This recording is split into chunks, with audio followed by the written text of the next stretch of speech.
Dua pelajar yang sempat ngaku diserempet dan ditendang anggota polisi lalu lintas Polrestabes Medan memberi keterangan duduk perkara yang dialaminya.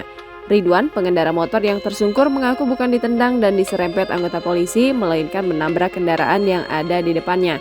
Setelah menabrak pun, dia langsung tersungkur.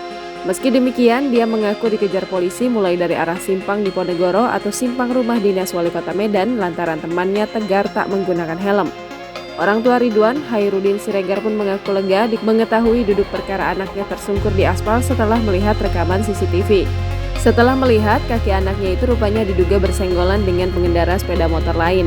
Sementara itu, Kasat Lantas Polrestabes Medan, AKBP Sony W. Siregar juga telah mengklarifikasi soal anak buahnya yang diduga sempat memepet pengendara motor hingga terjatuh dan terluka.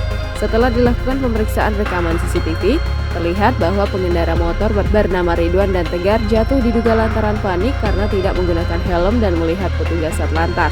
Saat itu, Ridwan menabrak sepeda motor yang berada di depannya, sedangkan anggota Satlantas tersebut berada tepat di belakangnya. Setelah tersungkur dan ditinggalkan Polantas yang mengejarnya, kedua pengendara ini langsung dibawa oleh petugas ke rumah sakit untuk dilakukan pengobatan terhadap luka lecet yang dideritanya.